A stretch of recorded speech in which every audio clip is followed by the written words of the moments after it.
The creative fight on this episode of Develop and Process.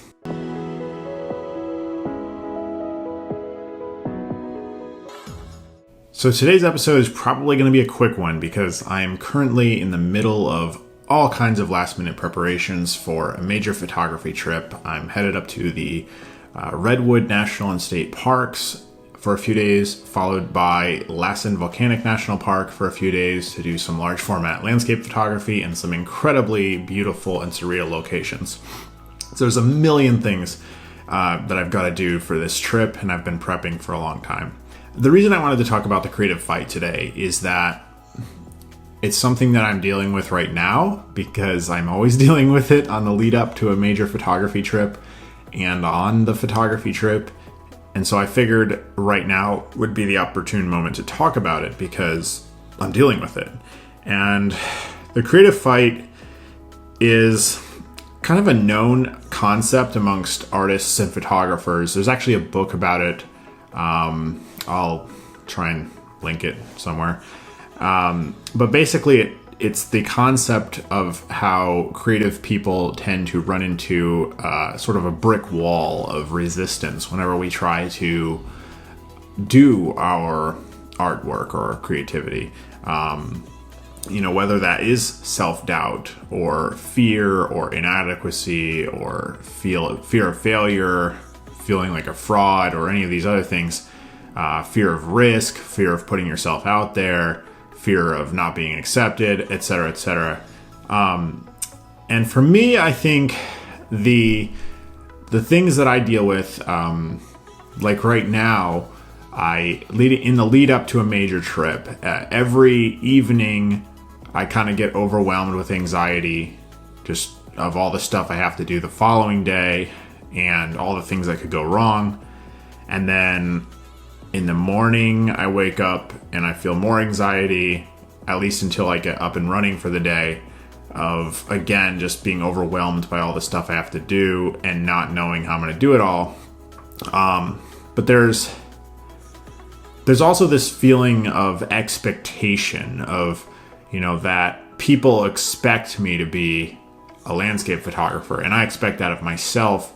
I expect a certain quality, a certain caliber of my work. I have an established, stated goal of being a world-class landscape photographer. And in order to do that, there's just a million things that have to go right. And you have to have creative ideas. You have to have all of your equipment working correctly. You have to have a good compositional eye. You have to not be too rusty, which is a big one for me because these trips are expensive and complicated and time consuming, so I can't do them all the time. So it's sort of natural that I get rusty in between trips, and that sort of freaks me out because, large format film is expensive. Every mistake costs me money and time. When you're spending half an hour for one exposure and $30 out of your pocket, it's not a small ordeal to make a few mistakes. And so also, I have this fear that when I come back, the images aren't going to be what I expected or what other people expected of me. And so that's something that I worry about. But I think the biggest thing I actually worry about is just the risk exposure. Like, for example, on this trip, I've got to be driving alone in the truck for 13 hours on the way up, about 12 to 13 hours on the way back, and then about 5 hours, give or take, in the middle, followed by a few 1 to 2 hour excursions. That's just driving. So I've got to be alert and awake and all that. My truck is a 1995. It's pretty old. And so I've done a lot of work on it in the last couple of weeks just to kind of get it ready. But mechanical issues, having a vehicle last for all those miles out in the middle of nowhere is always a major concern for me. Obviously I can't afford to go out and blow 48 grand on a new 4Runner. And I really love my truck anyway, because it's a classic. So, that's something I worry about. I don't know why I'm sharing this with you guys. I think I am sharing it with you because I want to give you some insight into the process and help you to understand what landscape photography really looks like in the real world. I think on Instagram, there's this sort of perception that it's this glamorous sort of selfie snapping, you know, hipster skinny jean wearing, you know, perfectly beautiful sunrises and sunsets and, you know, all the latest and greatest technological gear and so on.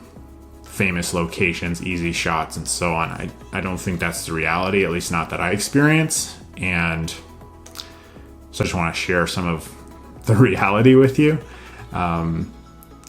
Sorry, this is going to be really rambly sounding, I get that, but I just kind of wanted to share some moments of what I'm kind of thinking and going through on the lead up to this trip and sort of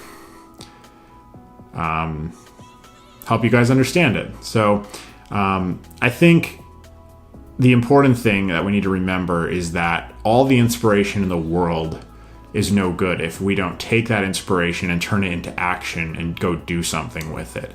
And so when we go on a major photography trip, or when we go out and just do photography for a day or a few hours, what we're doing is we're taking the inspiration we got from consuming media on the internet, like YouTube videos and Instagram photos and so on, and looking at photo books, and we're turning that inspiration into creative output. And there's a barrier between consuming creative inspiration and producing creative output or creative inspiration for others. And I think pushing through that barrier of consuming and moving over to the side of creating is sometimes nerve-wracking and kind of be difficult, but I think it's worth it, and it's absolutely critical if we want to be successful as creative people, as artists, as photographers. So that's what I'm trying to push through right now. I think I just want to encourage you to push through whatever obstacles, whatever difficulties you face, whatever fears you face, and realize that the work is always worth doing, that creating good art, that spending time in the outdoors, in nature, spending time exploring and being curious about the world, discovering new things, then creatively expressing those discoveries and experiences through our images makes us better people, is always worth doing, and is profoundly rewarding. I'm not going to ramble anymore. I think you guys get the point, and I just want to thank you for listening in on some of these behind the scenes thoughts in the lead up to a landscape photography trip. One last bit of news. Intrepid is sending me their new 3rd gen 4x5 any day now, and so I should be putting together a review of that for you soon, and if it makes it here for this trip, I'll take it. If not, I will be putting it through its paces as soon as I get back, so look forward to that on the channel. If you haven't already subscribed, be sure to do so. Please like the video and share it if you enjoyed it. Until next time, I'm Justin Lowry. Stay curious.